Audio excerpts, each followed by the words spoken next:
2 a.m. You're lying in bed, eyes open, and your brain is doing that thing again. Did I say something wrong today? What if that meeting tomorrow goes badly?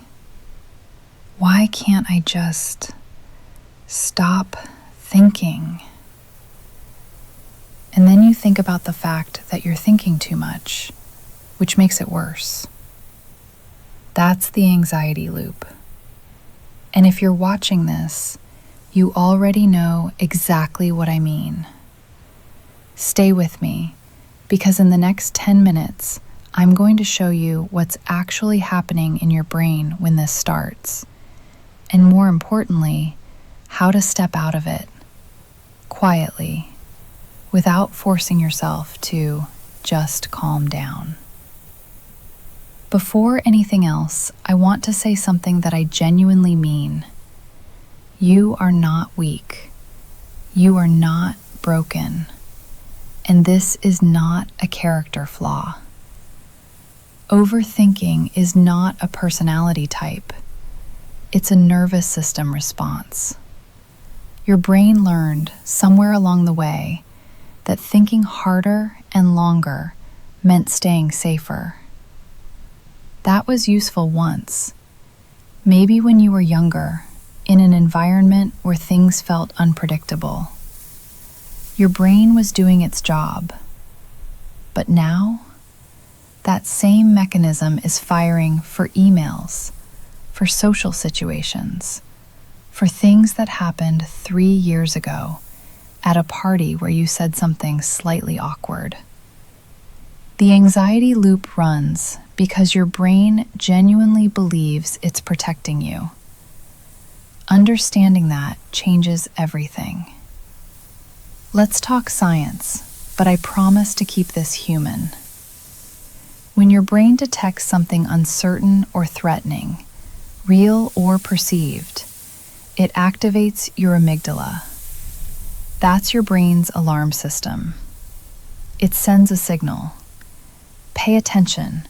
Figure this out. Stay alert. Normally, your prefrontal cortex, the rational, planning part of your brain, steps in and says, "Okay, we've assessed this. We're fine. Stand down." But here's what happens with chronic overthinking. That communication breaks down. The alarm keeps going off, and instead of resolving the threat, your brain loops. It replays the same scenarios, runs the same what-ifs, generates the same dread, because it's searching for certainty that doesn't exist. And the terrible irony? The more you try to think your way out of anxiety, the more you feed it. Every time you replay a scenario, your brain registers it as a real threat happening right now. Your cortisol spikes, your body tenses, and the loop tightens. This is not a thinking problem.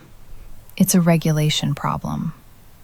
Which means the solution isn't to think better. It's to regulate first and then think. So how do you get out? I'm going to share 3 exits. Not hacks, not just breathe advice. Actual approaches rooted in how the nervous system works. Exit 1. Interrupt the signal before it spirals. The anxiety loop has a window, a brief moment before it fully locks in, where you can interrupt it. Neuroscientists call this the 90-second rule. The physiological response to an emotional trigger, the cortisol spike, the adrenaline, lasts about 90 seconds. After that, if the feeling continues, it's because you're choosing to re-trigger it with your thoughts. So when you feel the loop starting, your first move is simple. Name it. Not, "I'm anxious." That's too big, too vague, too dramatic for your nervous system to process. Instead, say, out loud or in your head, something like, "There's that loop again. My brain is doing the spiral thing. This is the uncertainty alarm. I've felt this before." Naming the experience activates your prefrontal cortex. Literally. Research from UCLA shows that labeling an emotion reduces amygdala activity. You're not suppressing the feeling. You're giving your rational brain something to hold on to. The spiral has less power when you can see it clearly. Exit 2. Give your nervous system a landing place. Your nervous system doesn't respond to logic when it's activated.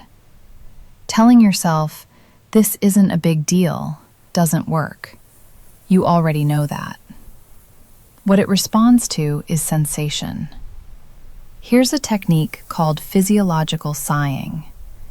It's one of the fastest ways to downregulate your nervous system, and it takes about 30 seconds. Double inhale through the nose, 2 quick breaths in, then 1 long, slow exhale through the mouth. That double inhale fully inflates your lungs, activating stretch receptors that signal your vagus nerve, the main highway of your parasympathetic nervous system. The long exhale slows your heart rate. Your body literally starts to calm. Do it 3 times and notice what happens. Inhale, inhale, exhale, inhale, inhale, exhale, inhale, inhale, exhale. Feel that? That's not magic. That's biology. This isn't about becoming emotionless. It's about bringing your nervous system down enough so your prefrontal cortex can come back online, so you can think clearly again. Exit 3. Redirect from rumination to a single next action. The anxiety loop loves open-ended questions. What if this goes wrong? Why does this keep happening to me? What does this mean about me? These questions have no satisfying answers. Your brain will run them indefinitely, generating more anxiety with every loop. The antidote isn't positive thinking. It's a closed question. Ask yourself, what is one small thing I can do right now? Not solve everything, not figure it all out, just one thing. It could be writing down the worry so you don't have to keep holding it mentally. It could be sending one message you've been putting off. It could be making a cup of tea and letting your hands do something. Action, even a micro action, signals safety to your nervous system. It says, "We are not frozen. We are moving. We are okay." The loop needs stillness and uncertainty to survive. Movement interrupts it. These 3 exits work, but I want to be honest with you about something. If you've been in the anxiety loop for years, not just occasionally, but as your default state, then there's usually something underneath it worth looking at. Chronic overthinking is often rooted in one of 3 things. The first is a need for control in a world that feels unpredictable. If uncertainty feels genuinely unbearable to you, your brain compensates by trying to think through every possible outcome. You're not overthinking because you're neurotic. You're overthinking because some part of you believes that if you think hard enough, you can prevent the bad thing. You can't. No one can. And accepting that, really accepting it, is one of the most quietly liberating things you can do. The second is an old story about your worth.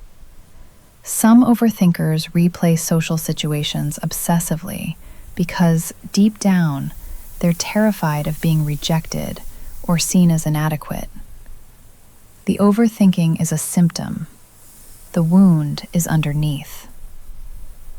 The third is a nervous system that never fully recovered from a period of prolonged stress. If you went through something hard, a difficult relationship, a demanding job, a period of uncertainty, your baseline may have shifted. Your alarm system is still set to high. This is where therapy, somatic work, or even just consistently using regulation tools makes the real difference over time. I'm not saying the loop is your fault.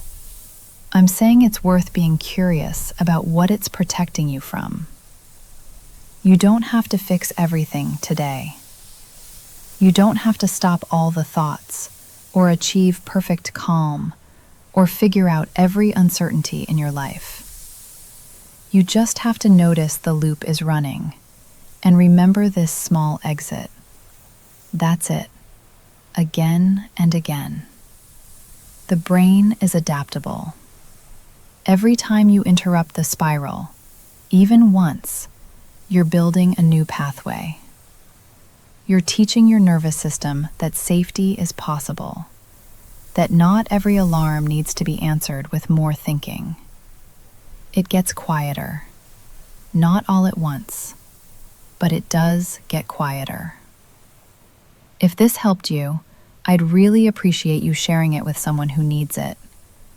And if you want to go deeper, I'll be making more videos on nervous system regulation, emotional patterns, and the quiet work of building a calmer life. Take care of yourself. If this is landing for you, the subscribe button is right there. I'm making more videos like this on nervous system regulation, emotional patterns, and building a quieter life. No noise, just the stuff that actually helps.